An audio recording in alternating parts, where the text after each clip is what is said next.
morning. I've just washed my face, which is why it's dewy. I'm just kind of sitting here and contemplating, because usually I put my SPF on by now and it's kind of sunk into my skin. Do I put on my SPF first or my priming oil first?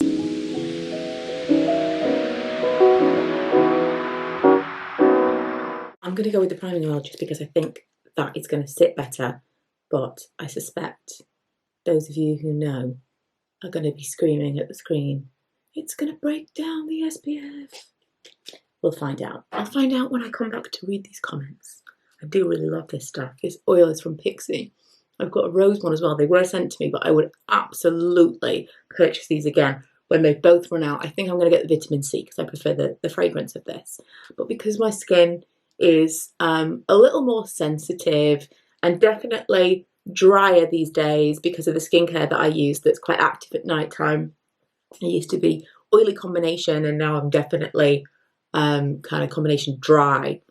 Having a layer of kind of oily, moistured skin underneath my makeup makes everything go on so much more beautifully. I used to be really dead set against it because I thought it was going to make everything break down. I thought that because, you know, when you've been oily, you want to avoid anything like that. But I thought that it would have a detrimental effect on how my makeup wore on top, but it really doesn't at all. So let's see how this goes. Also, newly reconverted to the Beauty Blender method for the same reasons that I've just mentioned, because my skin has been kind of drier. And when I apply absolutely any other way, it picks up every tiny imperfection, every little bit of dryness, every pore, everything. And so, as you've been screaming at me for years, I need to go back to using a damp beauty blender. You haven't. I exaggerate. I have. Ooh. Don't you love that feeling of like sunscreen? Oh, and I've got more things to add on. I was going to also put on this Glow Cherie from L'Oreal. I can't get enough glowy products to the point of I've almost just been putting this on like with nothing else. This or one of the many other liquid highlighters. I was going through my makeup yesterday because I need a big declutter. I've moved everything around. If you could tell, the room is slightly different in the background. I have actually also completely moved the desk around, so it should be different anyway. But I was going through all my makeup and like rearranging it. It's all in different drawers and stuff now. I'm thinking I really need to have a big declutter because I've got so many of so many things, like duplicates from different brands, things I've been holding on to, a lot of stuff I've been holding on to because, you know, from back in the day when I used to make videos like this, I would want like I would want at least one product from like each brand.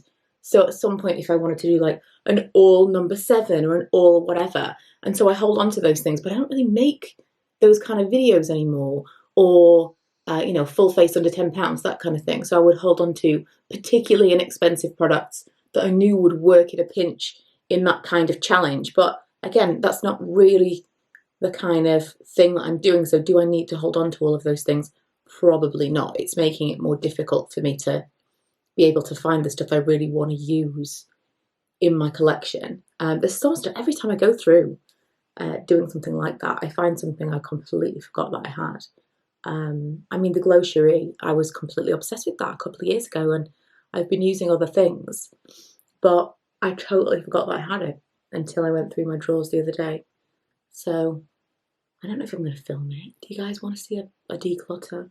I'm not very good at them. I like to kind of do them while I'm watching TV, and then when I filmed them in the past, it's kind of been like, here's what I've decluttered rather than doing it with me. But maybe we could do a really long, like, hour declutter. That feels like a Sunday video.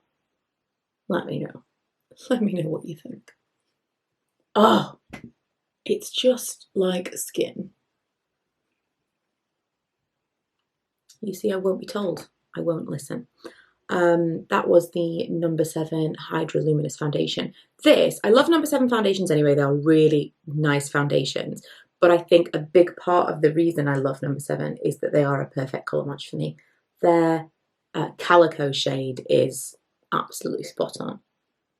It's exactly my face colour, not necessarily the rest of me, but my face colour. It's very like neutral, fair, and I don't think I've ever found. I think Buff back in the day from Revlon Colour Stay, although Revlon Colour Stay, the formula of that has changed so much over the years. It's unbelievable. Like it's unrecognisable as a product that I used to use. It's not the same thing at all. So not necessarily something I would gravitate towards, whereas the number 7 stuff I really still do like. I've also been using this for so long and I don't know when it's ever going to run out. It's the Micro Brow Pencil from number 7, and I've just been using it. Like, will this potentially just last forever? I don't know. I think before we go on holiday, I'm going to do a Boots haul of just restocking some stuff that I've been using again and again and again. Like, for example, this is Not Long for This World. I wish I'd known this was being discontinued because I can't find it anywhere now. The Lash Sensational Eye Primer, the Mascara Primer rather, Lash Primer, my favourite. Do you know where I might be able to find it now I'm saying that? They might still have it in some supermarkets because they tend to get the new stuff last. So I'll bet they've still got some stock of the old stuff. But I feel like it wasn't even that long ago when I saw it still, because I used to link to it quite frequently when I could be bothered. And I can't find it anywhere. It's my favourite. So I think, anyway, long story short, I use some things all the time, and I'm gonna go and, oh, actually I'll put my primer on first. Did I bring it with me? It's just back here. I really thought I'd picked it up, but I didn't. Oh, that's a useful little. I like the drawers being so close to me while I'm filming. It's nice. Yeah, a haul of just. I suppose it'll be like a haul of fame. A haul of fame. Like a haul of favourites. That's kind of what I'm aiming for, because I want to just buy everything to make sure nothing runs out while I'm on holiday. So like my favourite mascara and all of that stuff, and of course that brow pencil. I think I'm going to do some videos on the kind of makeup that I might wear for Vegas for the vow renewal. I thought we could do kind of like a wedding series leading up to it. I also have no idea what I want to do in terms of like, oh, am I going to get some flowers? I don't know. I was looking the other day. This is the Fenty Beauty Snap Shadow in Wine. I never use this. Again, I found it in my makeup reshuffle and thought, I'm going to just give this another go and just see, because I don't think I loved the formulas, but I really want to like it. I'm very keen on a lot of stuff from Fenty, and it would be a shame if I just don't like the eyeshadow formula at all, because they do such cute little palettes. I love the way that they're laid out. So yeah, I was thinking of doing something floral. I was looking on Etsy the other day. I mean, Etsy is an absolute, you could just get lost for days. Bridal stuff on Etsy, oh, amazing. Also, I bought a pink leather jacket. Might do a little show and tell of some stuff I've got from Vinted. I've also been selling stuff from Vinted. Would you be interested in a like a full-blown Vinted review? Now I've bought tons and sold a few things as well. I could kind of show you it from both sides, like my experience of the app and the whole thing. Would you be interested in that? I don't know. Also, is me doing my makeup over here distracting? Should I be doing that over here? I don't know. These are all questions I'll be interested in the answers to. So I was looking on Etsy at like bouquets and stuff, because my friend, when she got married, she had a button bouquet. I think she got it from Etsy. So obviously it's something that you can keep. And I really liked the idea of that. The buttons aren't for me. It was very cute with her theme. But the buttons, what it sounds like a sheep is outside. I don't know if that was someone driving past, or it kind of also reminded me of the Any Old Iron van that drives around, because it's so spooky. It's got like, it must have been playing that same sound of someone recording Any Old Iron for like 50 years, because it's like so creepy, so creepy.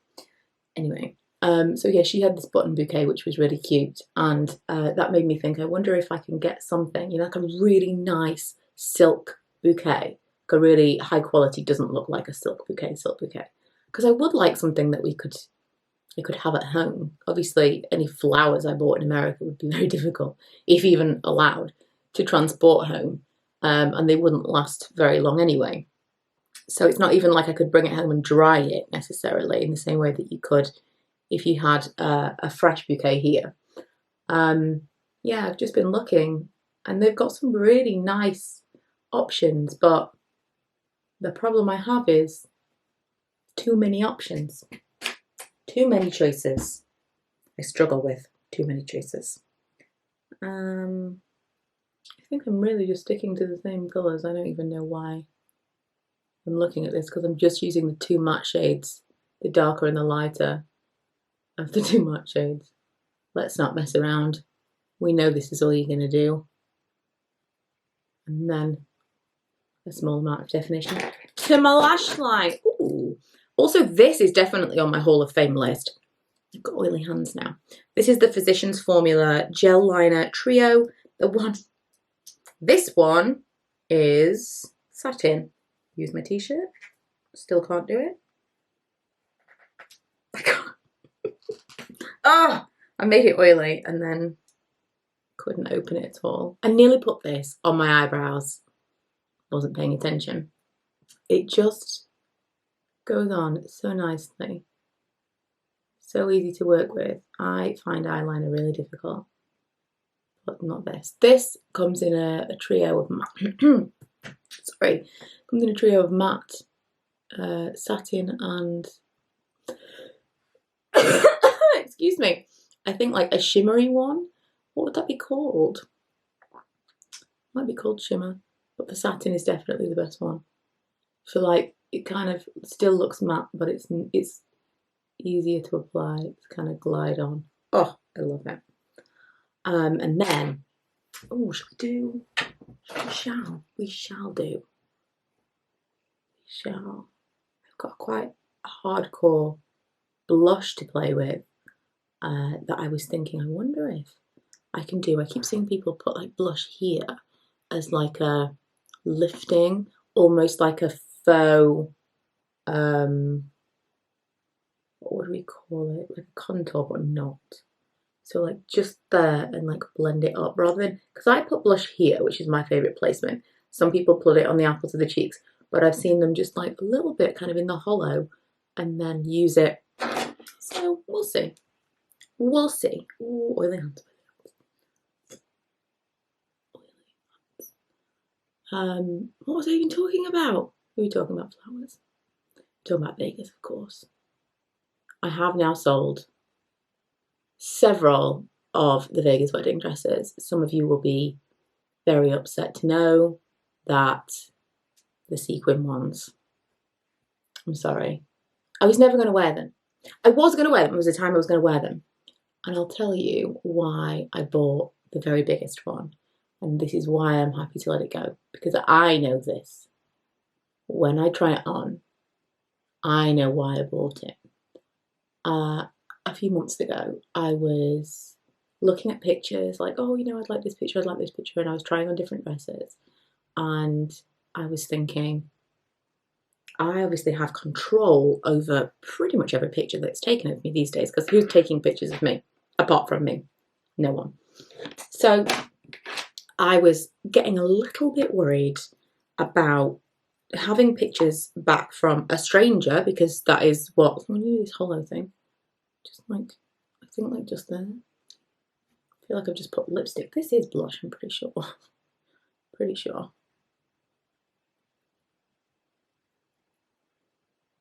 So like kind of doing it like a contour. This is awkward to do. Oh my goodness, look, there's a lot of colour.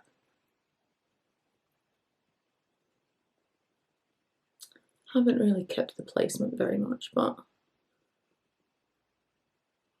have to blend out that incredible amount of colour. What do we think?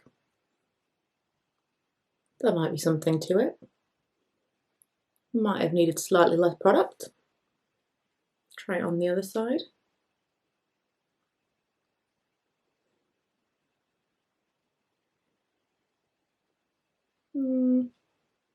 Might have needed slightly more product. Yeah, I can see this. I mean, it looks a little bit, until it's totally blended out, it looks a little bit like a bruise where it is. I can see this being a thing. I do tend to use blush kind of as contour, but I use it up here because I could never do contour, so I use other things that don't look as like muddy and awful. I quite like it, you know. I do feel like I've maybe just blended it away to nothing at this point, but I like it in theory. So yeah, I was getting a little bit panicked a little while ago because I was like, oh, I'm kind of worried about getting these photos back and not liking the angles, because I don't see myself from a ton of different angles. I just see myself like here in front of the mirror, take a picture, and the different dresses that I was trying on, I was like, oh, I don't know if I'm going to love that from the back. I don't know if I'm going to love this from this angle. And so I saw that kimono sequin dress on ASOS and thought, well, this is perfect because it's super like pow, Vegas, sparkly, amazing, but it's also very covered. It's not covered, you know, it had a real deep V in the front and the back, which I was totally fine with because I was perfectly confident with those small areas of me that would be on show. So for some people it would be very revealing and quite a daring cut, but not for me. I just didn't feel that. I wouldn't have felt self-conscious about those areas that you could see. However, it would have covered, there's no real tightness around my waist, would have covered my arms. I've got a bit of a weird complex about being broad. Let me tell you when this began. We're getting very honest now. When we went to New York with the kids, which was probably 2016, I had this dress from Primark that I loved. It was absolutely gorgeous, like swishy, flippy dress with a crossover back. I just loved it. It was a gorgeous dress. And I took it to New York, loved it, took a picture in it, did like outfits of the week, the whole thing. Loved it, loved it, loved it. And Lee took some pictures or some video of me and the kids running around in this fountain. And you could see me from the back and I was like, oh my God, my shoulders were so broad. I felt like really, really wide on top. You know, this is not to say there's anything wrong with broad shoulders. I'm just saying this is what, you see, whenever you start to say anything, you start to feel like, should I have said that? Even though it's about myself, you know? But I developed like a complex about it from that moment onwards. And then from then I was like, oh, picking the back of the dress was really difficult because I didn't feel great about this. In fact, someone the other day on my wedding dress try on said, they were saying which dress they liked, and they specifically said, because you've got great back and shoulders, and I was like, I'm going to print that out. I'm going to print that out. That just goes to show, just looking for some powder, that just goes to show the positive and negative impact tiny little throwaway comments can have on someone, and you'll never know. Because in that moment I was like, wow, you know, if we were objective about ourselves, how would we feel? Anyway, the reason that I bought that dress was because it was basically like something to hide it. And so I think every time I put it on, that's why I couldn't feel good in it. Because it actually, the purchase was born of insecurity. Much as it is a gorgeous, gorgeous dress, in reality, that is why I bought it. And so I think whenever everyone was like, oh, that's the dress, and I was like, yeah, I was so excited to get it, and I thought this was going to be the dress, and it wasn't. And I think in my heart of hearts, that's probably why, because it could have been, but I knew, you know. So I did away with that dress, found a dress that I really love. I mean, the cut of it everywhere is gorgeous. I still need to have it slightly adjusted. I found someone who just need to go into town. Never go into town, ever. Do some setting spray, perhaps. I remember where I've put everything.